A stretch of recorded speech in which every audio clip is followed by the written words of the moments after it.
बिहार के चुनावी नतीजे आ गए और इस नतीजे ने सभी को चौंका दिया है। यहां तक कि जो एग्जिट पोल्स जो बता रहे थे उससे भी कहीं ज्यादा बिहार में जो नतीजे आए हैं वो एनडीए के हक में हैं और एनडीए ने शानदार कामयाबी हासिल की है। खुद वजीर आजम यानी प्रधानमंत्री ने बिहार के लोगों को इसके लिए बधाई भी दी और साथ ही साथ ये कहा कि बिहार में जबरदस्त कामयाबी जो मिली है ये विरोधियों की जबरदस्त और करारी हार है। अब आपको एक चीज बता दें कि बिहार के बाद अगला नंबर अब बंगाल का है। यह खुद वजीर आजम यानी प्रधानमंत्री ने कहा है।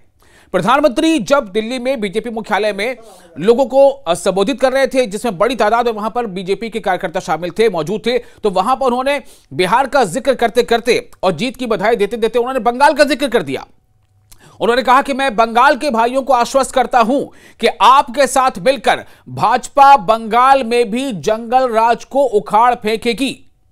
आपको हम बता दें कि अगले साल अप्रैल मई के दरमियान पश्चिम बंगाल में चुनाव होने वाले हैं।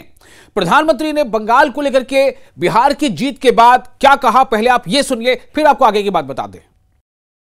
गंगा जी यहां बिहार से बहते हुए ही बंगाल तक पहुंचती है।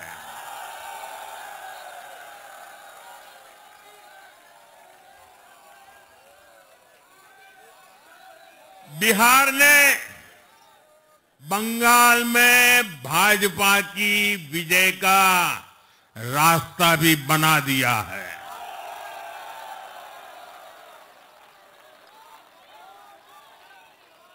मैं बंगाल के भाइयों बहनों को भी आश्वस्त करता हूं, अब भाजपा आपके साथ मिलकर पश्चिम बंगाल से भी जंगल राज को उखाड़ फेंकेगी।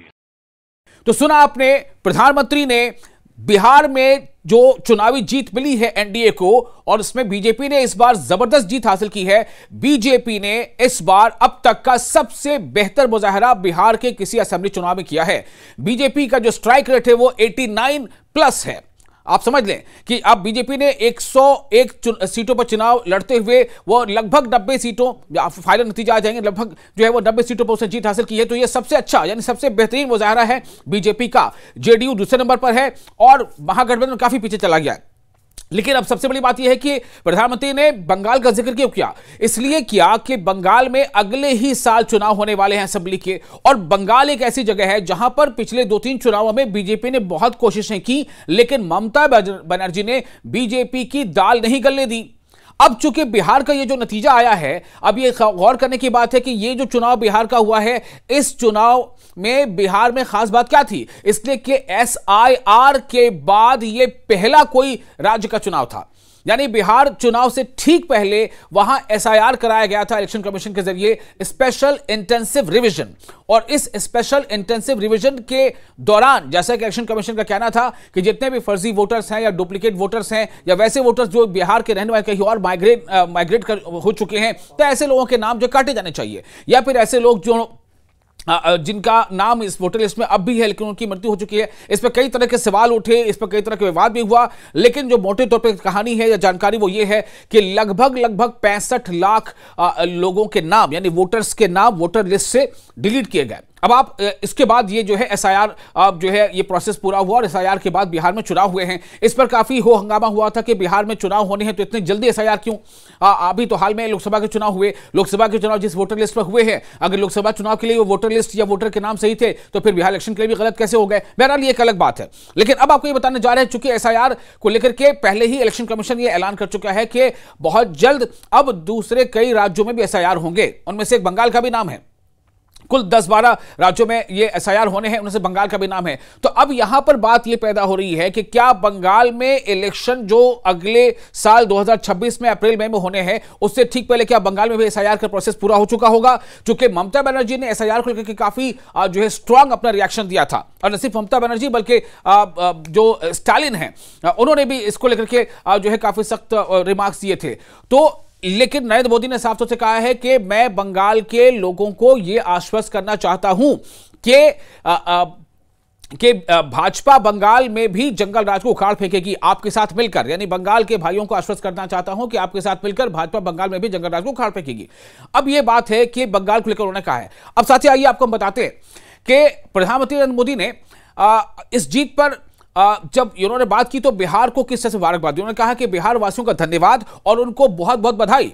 उन्होंने कहा एक दिन पहले जब वो दिल्ली के बीजेपी के मुख्यालय में प्रधानमंत्री वहां पर जब बीजेपी के जितने भी वहां पर कारकुन थे, जो कार्यकर्ता थे, उनको संबोधित करते उन्होंने कहा कि आज पूरे बिहार ने बता दिया है कि पूरे देश में एनडीए सरकार जो है वो बनने जा रही है या बनेगी। उन्होंने कहा कि हम बिहार को विकसित बनाएंगे। लोकसभा चुनाव के बाद भी हमें हरियाणा की धरती में हमें तीसरी बार लगातार चुनाव जिताया। महाराष्ट्र की जनता ने हमें चुनाव जिताया। 25 सालों के बाद राजधानी दिल्ली में हमने जीत हासिल की। ऐसी कई बातें उन्होंने वहां पर कही हैं कि बिहार में इतनी बड़ी संख्या में चुनाव जीत मिली है, इससे वो काफी खुश भी थे और उन्होंने इसकी बधाई भी दी है और साथ ही साथ उन्होंने बंगाल के बारे में इशारा भी दे दिया। तो सुनिए बिहार के बारे में प्रधानमंत्री नरेंद्र मोदी ने और क्या कुछ कहा बिहार की इस जीत पर। ये अटूट विश्वास बिहार के लोगों ने बिल्कुल गर्दा उड़ा दिया है। पूरा बिहार ने आज बता दिया है, फिर एक बार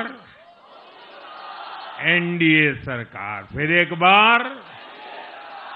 लेकिन आज मैं फिर कहना चाहता हूं, मैं कहूंगा वापस नहीं आएगी कट्टा सरकार। बिहार के लोगों ने विकसित बिहार के लिए मतदान किया है। बिहार के लोगों ने समृद्ध बिहार के लिए मतदान किया है। मैंने चुनाव प्रचार के दौरान बिहार की जनता से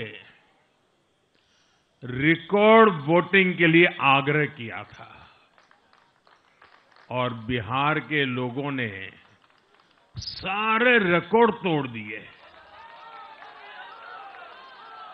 अब आपको बताते हैं कि बिहार की जीत के बारे में, जब बिहार की जीत का जश्न बीजेपी दिल्ली के मुख्यालय में, पार्टी मुख्यालय मना रही थी, तब प्रधानमंत्री ने कांग्रेस को लेकर के क्या कुछ कहा है। प्रधानमंत्री का कोई रैली हो, उनकी कोई मतलब सियासी या राजनीतिक भाषण हो या कोई स्पीच हो, उसमें अगर कांग्रेस का नाम ना आए, ऐसा कैसे हो सकता है। तो कांग्रेस पार्टी पर प्रधानमंत्री ने चुटकी ली। उन्होंने कहा कि अब वापस नहीं आएगी कांग्रेस, ऐसा प्रधानमंत्री ने कहा।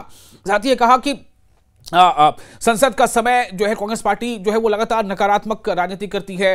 वो जब संसद चलता है तो संसद का समय बर्बाद करती है। तो कभी जो हमारे इंस्टीट्यूशंस हैं, कभी चुनाव आयोग को के बारे में बुरा भला कहती है। उन्होंने शब्द तो गाली का इस्तेमाल किया। उन्होंने कहा कि कभी चुनाव आयोग को जो है गाली देती, कभी वोट चोरी का आरोप लगाती है, कभी देश के लोगों को आपस में तोड़ना। और आज की तारीख में आज की कांग्रेस जो है पार्टी वो क्या है, उसकी दुर्दशा आप समझ रहे हैं। उन्होंने बहरहाल ये कि ऐसे मौके पे जब उन्होंने बीजेपी की कामयाबी का जश्न मना रहे थे भाजपा का जो मुख्यालय है दिल्ली में, वहां, तब उन्होंने कांग्रेस पार्टी को भी याद किया और कांग्रेस पार्टी के बारे में उन्होंने क्या कुछ कहा है ये आपको हम सुना रहे हैं।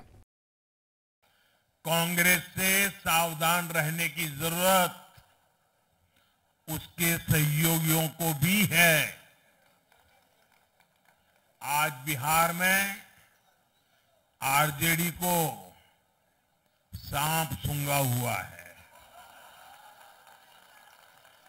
और जैसे मैंने बिहार चुनाव के समय कहा था, बहुत जल्द दोनों का झगड़ा अब खुलकर सामने आने वाला है। आज कांग्रेस मुस्लिम लीगी माओवादी कांग्रेस यानी एमएमसी बन गई है।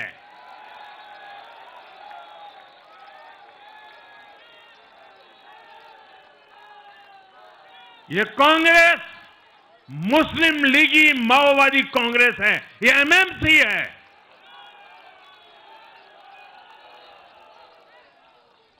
और कांग्रेस का पूरा एजेंडा अब इसी पर चलता है और इसलिए अब कांग्रेस के भीतर भी एक अलग धड़ा पैदा हो रहा है जो इस नेगेटिव पॉलिटिक्स से असहज है। ये जो कांग्रेस के नामदार हैं, ये जिस रास्ते पर कांग्रेस को लेकर चल रहे हैं, इसके प्रति घोर निराशा, घोर नाराजगी अंदर ही अंदर पनप रही है। और मुझे तो आशंका है, हो सकता है कि आगे कांग्रेस का एक और बड़ा विभाजन हो। तो यह है कुल मिलाकर तस्वीर। प्रधानमंत्री नरेंद्र मोदी काफी खुश हैं, जाहिर सी बात है। बीजेपी ने, जैसे मैंने आपको पहले बताया कि बीजेपी ने बिहार में अब तक का सबसे बेहतर प्रदर्शन किया है और उन्होंने कहा है कि ये एनडीए की सरकार है बीजेपी की। और साथ ही साथ मैंने ये बता दिया कि अब जो है बीजेपी के बारे में यही सबसे अच्छी बात मानी जाती है और कहीं ये बात कही भी जाती है कि बीजेपी चुनाव के वक्त चुनाव की तैयारी नहीं करती, बल्कि एक चुनाव खत्म होता नहीं है कि दूसरे चुनाव की तैयारी करने लगती है। प्रधानमंत्री की इस बात से कि मैं बंगाल के भाइयों को आश्वस्त करना चाहता हूं कि भाजपा जो है आपके साथ मिलकर बंगाल के जंगल राज का भी खात्मा कर देगी। अब आप सोचें कि इसी नैरेटिव के साथ बीजेपी ने बिहार में भी कैंपेनिंग किया था कि बिहार में जंगल राज, यानी कि जब लालू यादव या फिर आरजेडी का शासन था उस दरमियान में जो भी हालात थे उसको लेकर के ये बात कहते हुए उन्होंने कहा था कि बिहार के लोगों ने अब जंगल राज का साथ नहीं दिया और न कभी आगे देंगे, और बंगाल के बारे में उन्होंने कुछ इसी तरह की बातें कही हैं।